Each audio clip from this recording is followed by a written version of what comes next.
Wish You Were Here, a reconstruction of the social penetration theory through the Snapchat lens, a Snapchat snapshot.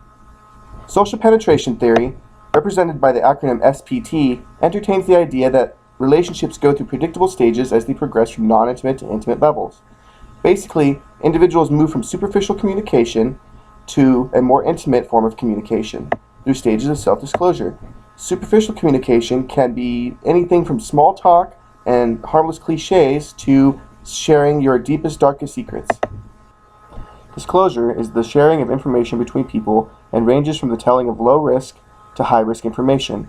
Disclosed information can be personal experiences, life stories, dreams, ambitions, goals, thoughts and feelings, or even something as simple as what you had for dinner last night.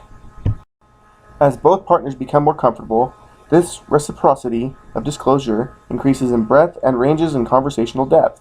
When people share information with each other, other various levels of intimacy are achieved. With time, all relationships have the opportunity to become intimate. Stages of social penetration theory. Exercise self-disclosure. Orientation stage is the first stage in which we exchange small talk and pleasantries and begin to reveal bits of ourselves to others within what is socially acceptable and appropriate. The exploratory affective exchange stage is where we begin to reveal bits and pieces of ourselves by expanding upon the small talk in stage 1. We express personal attitudes and beliefs about anything and everything, and this could also be labeled as a casual friendship stage. Unlike the exploratory affective exchange, we are no longer exploring each other's personalities. In the affective exchange, this stage is about close friendships and intimate partnerships, and we feel comfortable arguing and criticizing in this stage, as well as some heavy petting, touching, and kissing. The stable exchange stage is the ne plus ultra of self-disclosure, and is defined by the open exchange of thoughts, feelings, and behaviors where individuals within the relationship can predict the actions and feelings of the other. That is also known as the stage of love. The final stage is optional, and it's the deep penetration stage. When the relationship costs outweigh the benefits, there is a withdrawal of disclosure which inevitably leads to dissolution of the relationship. For example, Geoffrey and Jeanette met at the Cornerstone Church of Little Rock. They began their small talk and found each other's wit to be extremely hilarious. They exchanged phone numbers because they enjoyed each other's company. This is the first stage, orientation. Over a period of time, Geoffrey asked Jeanette out for a cup of coffee, and they got to know each other by wading through deeper forms of self-disclosure. The rewards of the relationship were high, and one cup of joe turned into several. Through the exploratory affective exchange, they felt they were able to take a cup of coffee to the movies on a date, and they ended up kissing. Many dates afterwards, and they felt comfortable debating topics such as toe rings can be worn by men versus only worn by women. After the affective exchange, this led to more intense debates about existing and pre-existing gender roles. Within stable exchange, they felt comfortable enough where they would understand the thought of either individual and how they would take out their conversation. The cost didn't outweigh the benefits, they found a stable relationship, and there was no dissolution. This example illustrates the process of relational bonding throughout the stages of social penetration theory. So what does all this information have to do with Snapchat? The purpose of this presentation is to analyze Snapchat underneath the stages of SPT. Because we care about understanding the mechanisms at work during interpersonal communication, we have to question if Snapchat effectively promotes healthy and lasting relationships. We will also consider if Snapchat rearranges or reconstructs the natural order within SPT and how it affects the upcoming generation, who makes up for more than 70% of Snapchat's user base. What is this happy app known as Snapchat? Snapchat is an ephemeral social media app that allows users to take a photo or video that will self-destruct after a time period, usually between 1 and 10 seconds, and it's set by the sender. Ephemeral social media involves messaging service where pictures, videos, and texts are created, shared, and then discarded, allowing for an experience that closely mimics memories. It is popular because it is a risk-free and more natural way to communicate. Snapchat is a more natural way to communicate as opposed to Facebook or Instagram, in which the memories created within Snapchat are fleeting and the memories created within Facebook or Instagram are preserved forever. So who's using Snapchat anyway? Snapchat has 100 million daily active users. 70% of Snapchat users are women, and 11% of Snapchat users are so addicted that they admitted to using Snapchat while driving.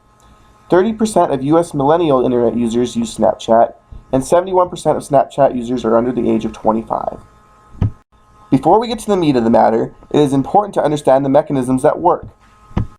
So who cares who uses Snapchat?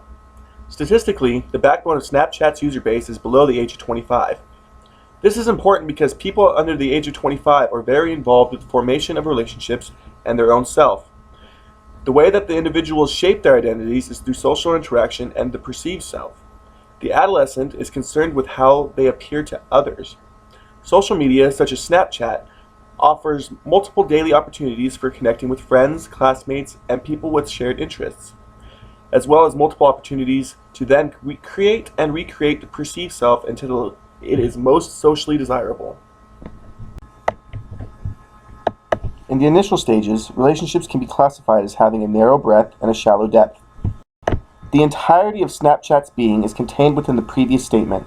Snapchat is a picture and video sharing application which allows users to send media to their friends that can be viewed for up to 10 seconds before media disappears forever.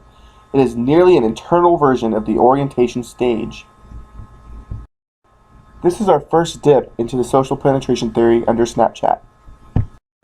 Immediately following orientation, Snapchat often descends into an optional second stage, the depenetration stage.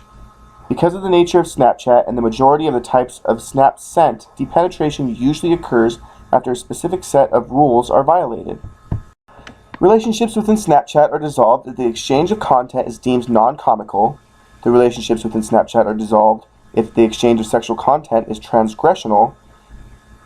And relationships within Snapchat can be dissolved if guilt or ephemeral gratification is experienced immediately after sexual content exchange.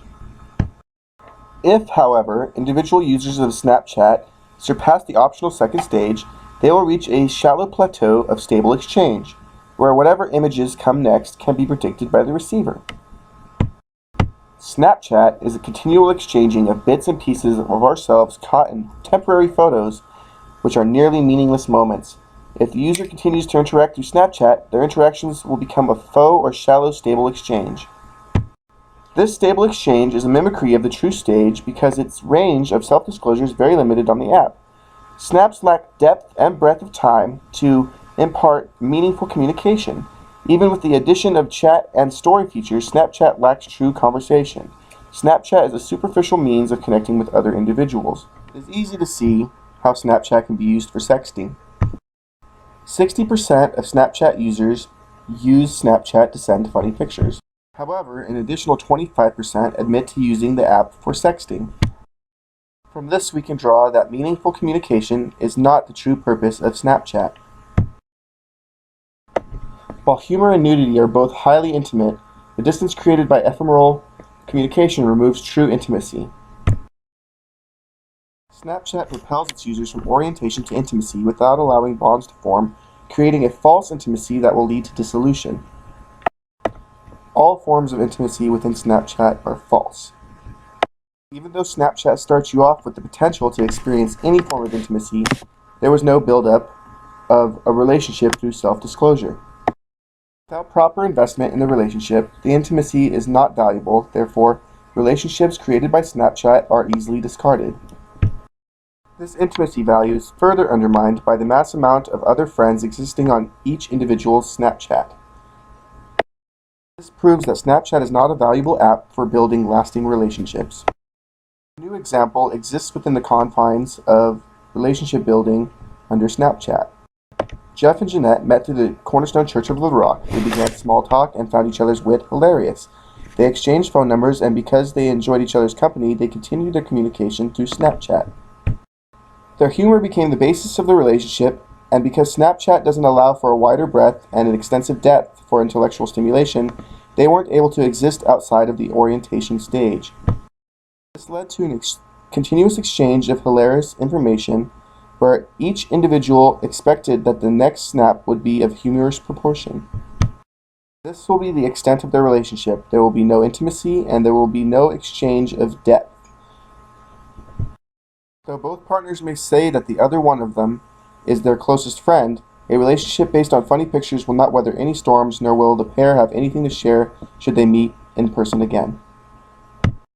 Adolescents are prone to explore sexual activity, and most adolescent sexual behaviors are propelled by the practice of sexual messaging, or sexting. Many adolescents do not perceive this to be a big deal.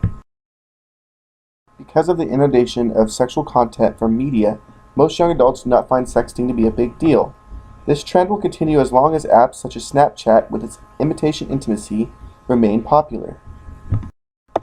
Because Snapchat can spontaneously create false intimacy that will lead to relationship dissolution, answering the question, does the mythology of Snapchat lend itself to lasting relationships, becomes easy. It is answered with a resounding no. True intimacy involves more than what Snapchat offers, and the extent to which couples within Snapchat share activities are extremely limited. Snapchat sharing activities equates to its extent of intellectual and emotional intimacy. Intellectual and emotional moments are captured within brief 10-second windows and are mainly used for sex or humor. True relationships require more investment, and by sharing activities experienced separately, users lose physical intimacy. Physical intimacy is imitated through sexual photographs, and emotional intellectual intimacy through private jokes. These intimacy imitators allow users to feel close while simultaneously being isolated. So Snapchat's fun, there's no denying that, but it is not the proper way to build relationships. If you want to get closer to that cutie patootie from the coffee shop, you're going to want more than their Snapchat. Because of this, Snapchat is not currently suitable for the development of new relationships. Social penetration theory provides a very narrow explanation for the formation of relationships and needs to be broadened to include wild card cases such as Snapchat. Snapchat creates its own form of social penetration theory by rearranging the existing stages.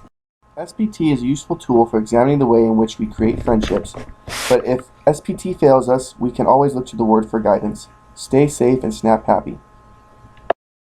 These are my happy little references, and I thank every single one of them for contributing to my research.